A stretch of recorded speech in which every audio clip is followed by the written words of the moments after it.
Hello everyone. So in continuation to the previous video of Unit 3, as we have studied the atmospheric nutrient cycles, that is water cycle, carbon cycle and oxygen cycle. Now we will start with the edaphic nutrient cycle. The first one being the nitrogen cycle. We'll study in depth about the nitrogen cycle, try and understand it. So first one in the edaphic nutrient cycles is nitrogen cycle. Let's start with it. Okay. It is a complex cycle that occurs in nature through various steps. About 79% of the atmospheric air is nitrogen. It enters the biotic world and got assimilated, then again goes back into the atmosphere. So it is a nitrogen cycle is a complex cycle. As we have read in the previous atmospheric nutrient cycles, जो कुछ भी हमने पढ़ा, it was quite simple. You were able to relate. You will be able to relate a nitrogen cycle as well, but it derives from various like it is associated with soil and atmosphere as well. So जो soil का mechanism है हमें वो भी समझना है. That is why it is called the edaphic nutrient cycle. It involves soil as a component. Okay. तो nitrogen cycle एक कॉम्प्लेक्स साइकिल है जो नेचर में होता है and we as we all know कि एटमॉस्फेरिक एयर में नाइट्रोजन का परसेंटेज 79% होता है. It is about 79%.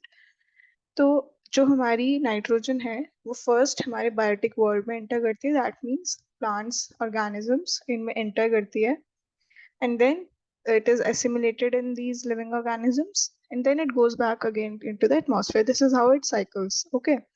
So this is the crux of nitrogen cycle. We'll read in detail about the steps. So the following steps are involved in the completion of the nitrogen cycle. So जो steps हैं cycle के, we'll study in detail about that. The first one being the nitrogen enters in the living organisms. First one is that nitrogen, like हमारी nitrogen कहाँ है? Atmosphere में है, gaseous form में है.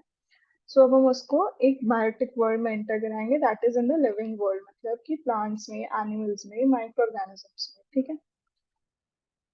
Sorry. Okay. So pure nitrogen gas can not be use by green plants. Very important. Plants हमारी atmospheric nitrogen को ऐसे उस फॉर्म में एज इट इज यूज नहीं कर सकते हैं. तो हमें उसे किसी फॉर्म में फिक्स करना पड़ेगा या कन्वर्ट करना पड़ेगा, तभी plants can absorb them and use it for themselves. Okay. So only nitrate and ammonium forms of nitrogen can be utilized by them. Plants सिर्फ nitrate और ammonium forms को ही utilize कर सकते हैं. These are the forms of nitrogen. और इन्हीं दो forms को plants utilize कर सकते हैं. अगर किसी और form में nitrogen है, so it is not useful for plants. They cannot absorb it. It is a waste for it. मतलब वो उसे absorb ही नहीं कर पाएंगे. They cannot, like उनका mechanism उस पर work ही नहीं करेगा. Okay. तो हमें प्लांट्स के लिए नाइट्रोजन दो फॉर्म्स में चाहिए, एक नाइट्रेट्स और एक अमोनियम, तभी वो उनके लिए यूजफुल होगी. ओके. सो दस nitrogen gas is first fixed into nitrous oxide, nitric oxide and ammonium in nature. तो इसीलिए हम अपनी नाइट्रोजन गैस को फिक्स कराते हैं पहले इन फॉर्म्स में. From we take from the nature, like atmosphere से हमें गैस मिलती है. कुछ माइक्रो ऑर्गेनिजम्स होते हैं वो उन्हें फिक्स करते हैं सॉइल में these forms. This is how it enters the biotic world. तो अब हम उससे और आगे बढ़ते हैं.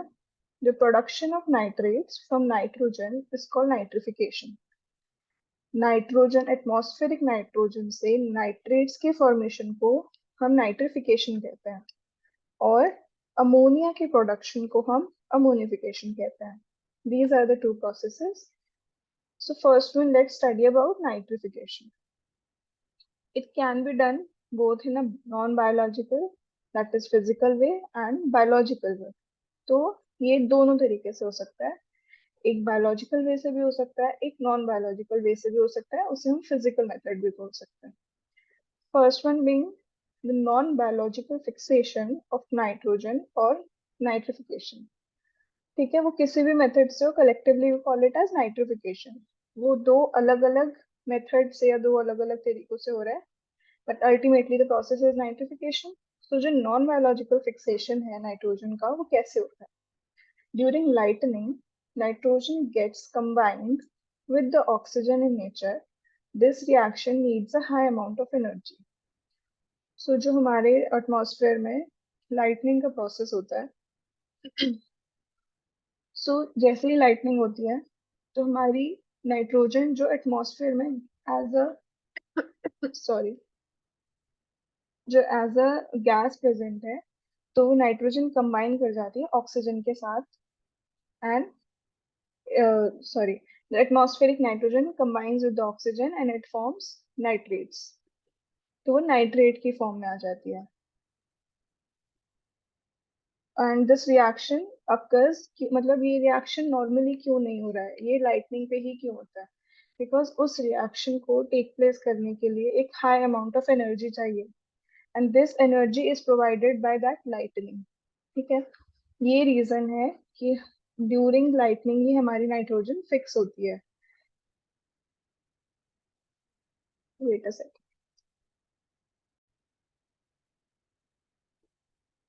So this is about non-biological method. Simply just lightning हो रही है, लाइटनिंग से हमारा एटमॉस्फेरिक नाइट्रोजन ऑक्सीजन के साथ कंबाइन कर रहा है and due to that high energy in that lightning ये प्रोसेस अकर हो रहा है and we get the nitric oxide, मतलब nitrogen is fixed into some other form, that is nitric oxide. ठीक है.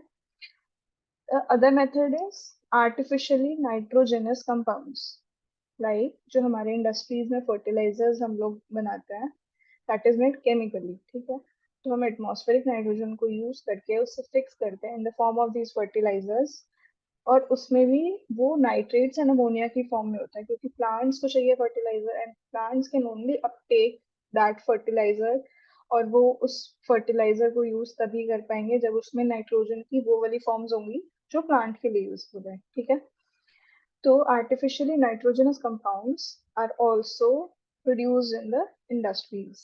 So they are chemical fertilizers, quite obvious. Farmers use these fertilizers to enhance the yield of the crops and soil fertility.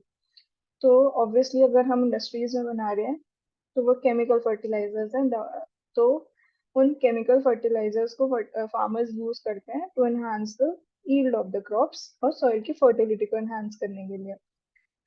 तो इन fertilisers में भी mainly क्या होता है, nitrogen fix compounds होते हैं कि नाइट्रोजन को फिक्स करके उसकी फॉर्म्स को इंट्रोड्यूस, मतलब like it is this is how we introduce nitrogen to the plants in the form of fertilizers. The next, it is one of the methods. The next method is biological nitrogen fixation. So as the name indicates, biological nitrogen fixation is carried out by the living organisms known as the nitrogen fixing organisms. तो हमने पढ़ा था दो methods होंगे, एक physical method एक biological method. तो जो हमारा फिजिकल मेथड था that was due to the lightning जो हो रहा था. And the biological method is, as I told you, living organisms करते हैं nitrogen को fix. So there are some bacteria and organisms present in the soil जो हमारे नाइट्रोजन को, एटमॉस्फेरिक नाइट्रोजन को फिक्स करते हैं in the forms of nitrates and ammonia. तो जो एग्जाम्पल है बायोलॉजिकल नाइट्रोजन फिक्सर्स के, that is blue green algae, bacteria, fungi, and etc. These are some of the organisms, microorganisms, which fix the atmospheric nitrogen. So in these three ways, we fix the nitrogen uh, we fix the atmospheric nitrogen. ठीक है, physical method में lightning से nitrogen oxygen के साथ combine करेगा, it will form nitric oxide. It is so क्या हो रहा है, एक नाइट्रोजन हमारा जो N2 के फॉर्म में प्रेजेंट है गैशियस फॉर्म में, वो कन्वर्ट हो जाएगा इन the form of nitric oxide. ठीक है, and the second method is जो हमारा केमिकल मेथड था कि हम फर्टिलाइजर्स में भी अपने एटमॉस्फेरिक नाइट्रोजन को यूज कर रहे हैं प्लांट्स के लिए इंट्रोड्यूस कराने के लिए ताकि वो उसे यूज कर सकें. द नेक्स्ट मेथड, ये सब कुछ हो इसीलिए रहा है कि अल्टीमेटली हमारा जो नाइट्रोजन है वो सॉइल में फिक्स होगा ताकि उसे प्लांट्स टेक कर पाएंगे. ठीक है, थर्ड मेथड जो है हमारा बायोलॉजिकल मेथड, उसमें कुछ लिविंग ऑर्गेनिजम्स हैं, कुछ लिविंग माइक्रो ऑर्गेनिजम्स हैं like blue green algae, bacteria and fungi, जो हमारे एटमॉस्फेरिक नाइट्रोजन को फिक्स कर रहे हैं सॉइल में. क्लियर? तो ये हमारा it was about nitrification. Next slide. Wait. Okay so जो हमारा बायोलॉजिकल नाइट्रोजन फिक्सेशन है, it is of two types. हमारा जो और माइक्रो ऑर्गेनिजम्स करा रहे हैं फिक्सेशन, वो दो तरीके से हो सकता है, ठीक है। अब दो तरीके से कैसे होगा? दो तरह के ऑर्गेनिजम्स होते हैं, like two type of methods होते हैं, उसमें अलग अलग माइक्रो ऑर्गेनिजम्स होते हैं। एक है हमारा non symbiotic nitrogen fixation and the other one is symbiotic nitrogen fixation. Symbiosis क्या होता है? सिम्बायोसिस एक एसोसिएशन है दो ऑर्गेनिजम्स के बीच में, in which they are interdependent upon each other, ठीक है। तो मतलब दोनों साथ रहेंगे and they are dependent on each other. और नॉन सिम्बायोटिक में कुछ नहीं है, वो फ्री लिविंग ऑर्गेनिजम्स होंगे, ठीक है। तो सिम्बायोटिक में क्या होता है कि उनके एसोसिएशन से, लाइक उनके एसोसिएशन में कुछ ऐसा हो रहता है कि जिसमें से one is fixing nitrogen for the other for the use, ठीक है। तो पहले वाले में जो हमारा नॉन सिम्बायोटिक नाइट्रोजन फिक्सेशन है, वो पढ़ते हैं कैसे होता है। It is carried out by the organisms. Obviously अगर वो बायोलॉजिकल नाइट्रोजन फिक्सेशन है तो वो माइक्रो ऑर्गेनिजम्स ही कैरी आउट कर रहे होंगे, तो that freely live in the soil और वाटर। तो ये और माइक्रो ऑर्गेनिजम्स जो हैं, they live either in water और in soil and they live freely, वो किसी पे इंटरडिपेंडेंट नहीं है, दे कैन लिव फ्रीली। तो इसके एग्जांपल्स हैं Azotobacter, anabaena, nostoc, etcetera. So these three are the free living, or we can say non-symbiotic nitrogen fixers. ठीक है, ये these three type of organisms, और भी बहुत examples होते हैं। These are the common names, sorry, common ones you should remember. Azobacter, Anabaena, and Nostoc. These are the non-symbiotic nitrogen fixers. अब हम पढ़ेंगे symbiotic nitrogen fixation कैसे होता है। Some Some organisms live inside the root nodules of different plants in a symbiotic association. Okay, sorry. तो symbiotic association is what I explained to you all.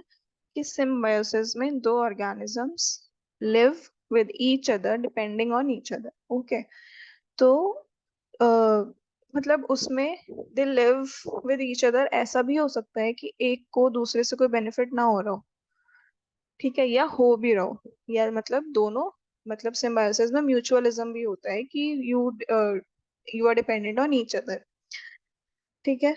मतलब ये कैसा रिलेशनशिप है जिसमें हम दोनों ऑर्गेनिजम्स इंटरडिपेंडेंट होते हैं एक दूसरे पर, ठीक है। Some microorganisms live inside the root nodules of different plants in a symbiotic association. Symbiotic association में क्या हो रहा है यहाँ पे कि कुछ microorganisms हैं जो plant के roots होते हैं, उनके root nodules में रहते हैं, ठीक है। they get a place to stay, जो मतलब plant is providing them what the plants are providing them a place to stay or live, like एक shelter you can say, कि जहाँ पे वो microorganisms can live there and multiply themselves। तो एक microorganisms जो होते हैं, जो symbiotic microorganisms होते हैं, वो plant के roots के nodules में रहते हैं, ठीक है।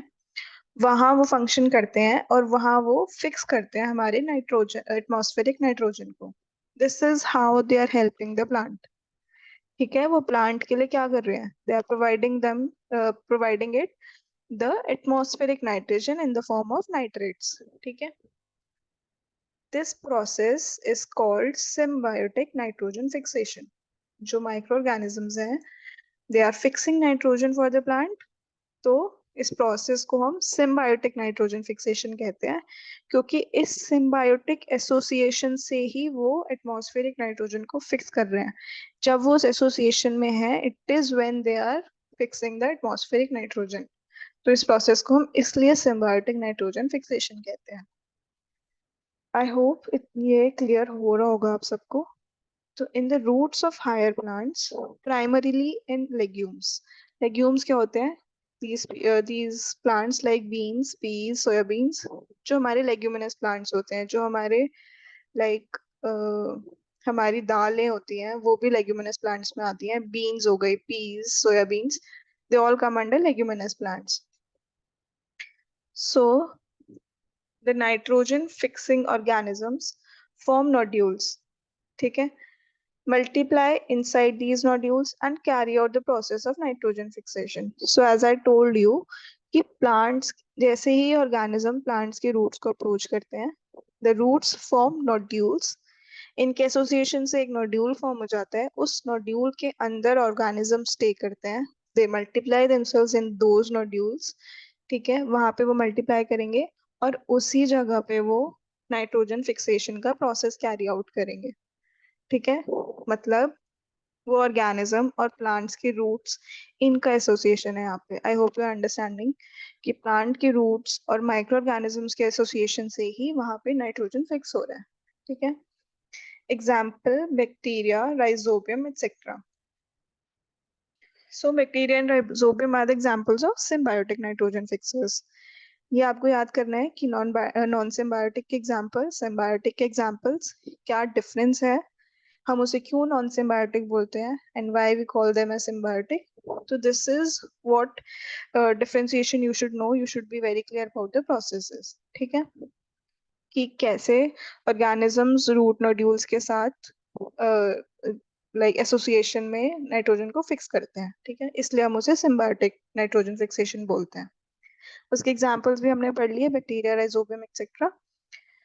So next is the nitrogen gas from the atmosphere gets converted into ammonia, which is then converted into amino acids. So जो हमारी एटमॉस्फेरिक नाइट्रोजन है, दैट इज नाइट्रोजन गैस, वो एटमॉस्फेयर से लाइक एटमॉस्फेरिक नाइट्रोजन कन्वर्ट होती है ammonia में, ठीक है, and ammonia, as I told you, nitrification में क्या हो रहा था, अभी हमारा दो प्रोसेस हो रहे थे, एक अमोनिफिकेशन, एक नाइट्रिफिकेशन. अगर वो नाइट्रेट्स में कन्वर्ट हो रहा है, इट वाज नाइट्रिफिकेशन, अमोनिया में कन्वर्ट हो रहा है, इट वाज अमोनिफिकेशन. तो जब वो अमोनिया में कन्वर्ट हो गया है, अमोनिया के बाद it will get converted into amino acids, ठीक है. अमाइनो एसिड्स क्या होते हैं, amino acids are the building blocks of nucleic acids. Nucleic acids हमारे डीएनए एंड आरएनए है. I hope you all might be knowing कि जो हमारा डीएनए और आरएनए होता है वो हमारे बॉडी में न्यूक्लिक एसिड्स होते हैं, deoxy ribo nucleic acid and RNA is ribo nucleic acid. तो इनका बिल्डिंग ब्लॉक क्या होता है, like what is forming the nucleic acids. तो amino acids are the building blocks of nucleic acid. Amino acids यहाँ use होते हैं to form the DNA and RNA. So due to the symbiotic association, legumes are regarded as a good biofertilizer for other crops, which in turn reduces the use of chemical fertilizers in the crop fields. तो जो हमारे leguminous plants है, जैसे कि हमने भी पढ़ा कि जो हमारे सिम्बायोटिक फिक्सर्स होंगे वो सिर्फ लेग्यूमिनस प्लांट्स की रूट्स के साथ एसोसिएट करेंगे, राइट. तो अब जो हमारे लेग्यूमिनस प्लांट्स हैं वो उन we consider them as good biofertilisers for the other crops. Like अगर एक फील्ड में हम कुछ क्रॉप ग्रो कर रहे हैं, इफ वी डू इंटरक्रॉपिंग, मतलब हम उसके बीच में लेग्यूमिनस प्लांट्स को ग्रो कर देते हैं, लाइक दो रोज हमारे जो any crop we are growing, suppose we are growing wheat, अगर दो दो रो हमने व्हीट की ली एंड बीच में हमने एक रो हमारे लेग्यूमिनस प्लांट का ग्रो कर दिया, what it will help the other crop to enhance its yield. क्यों, क्योंकि वो लेग्यूमिनस प्लांट्स एटमॉस्फेरिक नाइट्रोजन को फिक्स कर रहे हैं. नाइट्रोजन हमारे प्लांट्स को एक एज अ मैक्रो न्यूट्रिएंट चाहिए होता है, it is very much required for the plant. So अगर हमारे लेग्यूमिनस प्लांट हम इंट्रोड्यूस करते हैं in between the other crops, तो वो एक बायो फर्टिलाइजर की तरह काम करता है, तो हमें केमिकल फर्टिलाइजर्स को इंट्रोड्यूस करने की जरूरत नहीं पड़ती है, राइट. मतलब we can reduce our dependence on chemical fertilizers using these leguminous crops. ठीक है, I hope you are getting कि लेग्यूमिनस क्रॉप्स को लगाने की वजह से हमारे क्रॉप फील्ड में हमारा क्रॉप ईल्ड जो होगा वो एनहांस हो जाएगा, सॉइल की फर्टिलिटी एनहांस हो जाएगी, क्योंकि हमारा nitrogen content they are restoring into the soil. हमारे एटमॉस्फेरिक नाइट्रोजन को वे फिक्स करके नाइट्रेट्स के फॉर्म में स्टोर कर रहे हैं सॉइल में, and that is required by the plants. तो जो चीज हम एज अ केमिकल प्रोवाइड कर रहे थे वो एक बायोलॉजिकल मेथड से हो रहा है, so it is very much beneficial as well as good for the soil. So they are considered as good biofertilizers. Without root nodules, also some symbiotic associations are there for nitrogen fixation in nature. अब जो हमारे micro organisms मतलब एक leguminous plants के साथ nodules form करके nitrogen fix कर रहे हैं, तो there is a other way as well. कुछ ऑर्गेनिजम्स रूट नोड्यूल्स फॉर्मेशन नहीं कराते हैं. विदाउट रूट नोड्यूल्स भी कुछ सिम्बायोटिक एसोसिएशंस हैं नेचर में जो नाइट्रोजन फिक्सेशन कर सकते हैं. तो first example is anabaena azolla association and the other one is Cycas and Coloroid roots association. तो these two association are the examples जिसमें हमारा symbiotic association occur हो रहा है but root nodules का formation नहीं हो रहा है. Clear? So ये हमारा biological nitrogen fixation था. I think ये काफी clear हो जाना चाहिए पढ़ने के बाद. Read about it, look at the animations, you will get it much better. Okay. Next is the next step being the ammonification.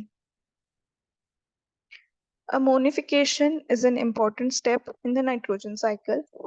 It is the process of production of ammonia or ammonium compound from the decomposition action of bacteria on the organic matter. तो जो हमारा organic matter present है soil में, उसको उसके ऊपर जब एक decomposition action होता है, कुछ microorganisms ही करते हैं वो. I hope you know कि माइक्रो ऑर्गेनिजम्स ही डिकम्पोज करते हैं हमारे ऑर्गेनिक मैटर को इन द सॉइल. तो जब वो प्रोसेस हो रहा होता है तो हमारी अमोनिया गैस या अमोनिया और अमोनियम कंपाउंड्स फॉर्म होते हैं. Thus, on the dead and decay of the plants as well as animals, the complex organic compounds are released into the soil where they are again decomposed into simpler compounds by the microorganisms and release energy. मतलब पूरे decomposition process में energy release होगी, कुछ compounds release होंगे जो कि ammonium compounds भी हो सकते हैं and some energy is released. तो अल्टीमेटली जो dead and decaying matter present है, जो ऑर्गेनिक मैटर प्रेजेंट है, जब वो ब्रेक डाउन होगा with the help of micro organism के एक्शन से, जब माइक्रो ऑर्गेनिज्म उस पर एक्ट करेंगे तो they will release some energy and also some compounds in the soil. Some of them would be the ammonium compounds as well. मतलब कि जो नाइट्रेट फॉर्म होगा ना, लाइक जो नाइट्रोजन प्रेजेंट होगा उस ऑर्गेनिक मैटर में, it will be release in the form of ammonium compounds. ठीक है.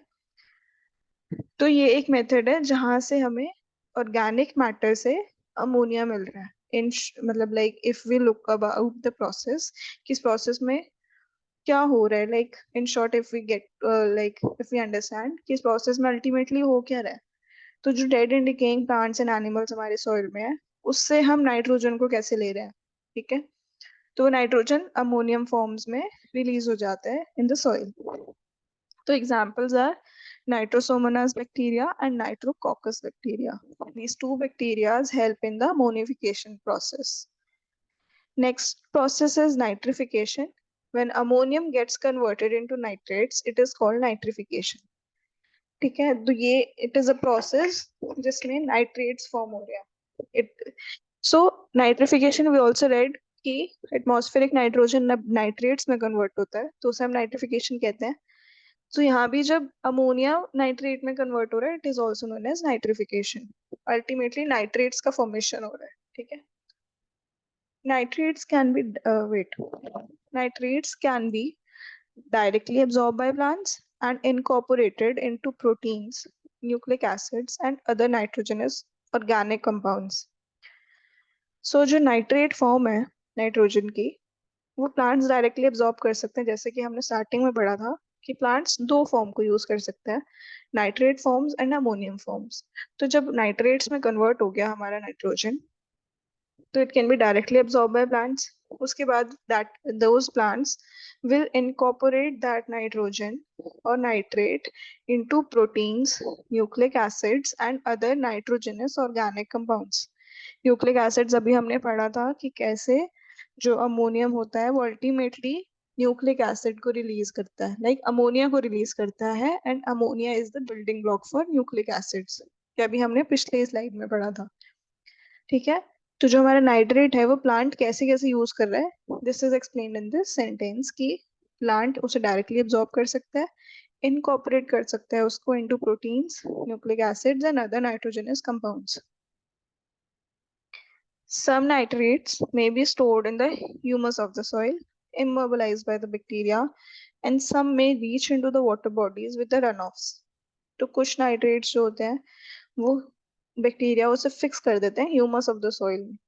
जो ह्यूमस होता है सॉइल का टॉप लेयर्स में, उसमें that is the most fertile part of the soil, तो उसमें बैक्टीरिया उसको फिक्स कर देते हैं या स्टोर कर देते हैं जिससे वो इमोबिलाइज हो जाता है, सो दैट प्लांट उसे यूज कर सके, वो वॉश ऑफ ना हो पाए. एंड कुछ नाइट्रेट्स जो होते हैं वो वॉश ऑफ हो जाते हैं with the water into the water bodies. ठीक है, this is about nitrification. Next step, ये हमारा पूरा सॉइल में प्रोसेसिंग हो गया. ठीक है, अब nitrogen goes back to the atmosphere. तो अभी तक हमने पढ़ा कि नाइट्रेट्स कैसे कैसे फॉर्म हो रहे हैं डिफरेंट डिफरेंट स्टेप्स से हमारे सॉइल में. तो नेक्स्ट स्टेप में अब हम ये पढ़ेंगे कि वो एटमॉस्फेयर में वापस कैसे जाएगा as a nitrogen gas. Through the process of denitrification, nitrogen gas goes back to the atmosphere.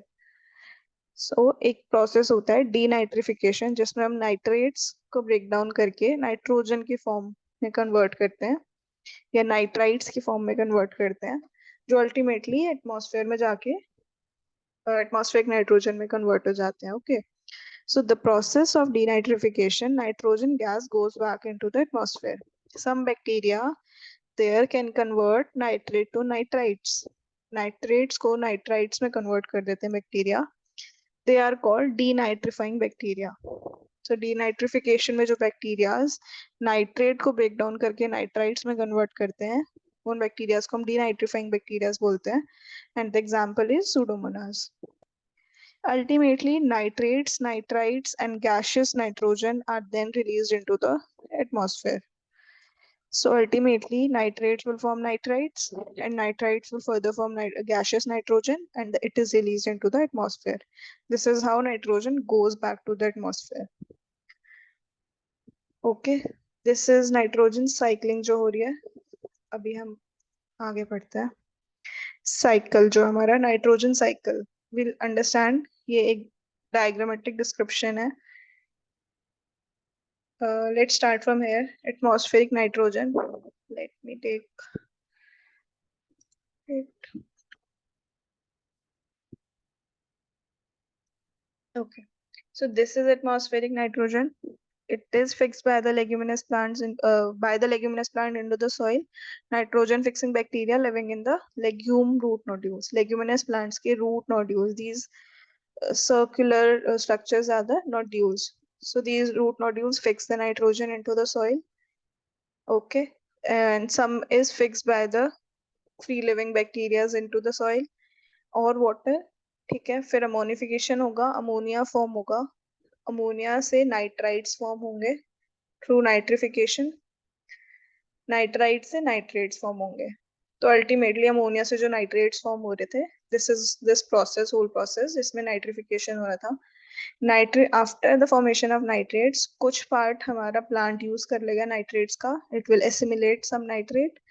Other nitrate forms जो होंगी वो डीनाइट्रिफाइंग बैक्टीरिया उस पर एक्ट करेगा and it will get back into the atmosphere and form atmospheric nitrogen. And other factor contributing to the nitrates is lightning. Lightning में जो हमारा nitrogen oxygen के साथ कंबाइन करके नाइट्राइट बना रहा था, ultimately it will form nitrates and get into the soil. Like nitrates में आके it will convert into nitrates. So this is contributing directly to the nitrates. यहाँ से हमारा साइक्लिंग होके नाइट्रेट्स फॉर्म हो रहा था, लाइटनिंग से it will form the nitrate form directly. And if we look at this part, जो हमारा dead and decaying, like rabbit had this plant, so it is having some of those component. अब when this will die off, this plant will die off.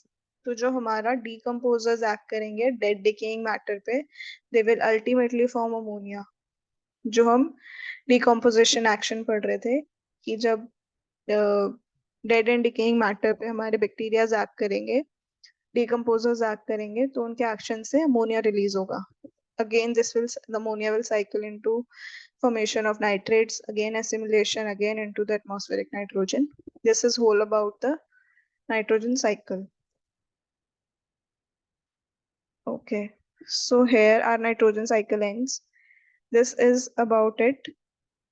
I hope I was able to make it clear to you all. If there is some doubt or you're not able to get some point, please let me know. We'll discuss about it. And if you get any problem, if you're not able to imagine the process, look at some videos at YouTube. You will animation videos. You will able to relate it. You will be able to like uh, imagine that process in real. And looking at animations, you'll be able to remember it well. So this is about nitrogen cycle. It is a bit complex, but you'll be able to understand it well. If there is any doubt, please let me know. So for this is for all for this lecture. We'll continue with the sulfur cycle in the next lecture. We'll complete sulfur cycle and phosphorus cycle in next lecture. So thank you.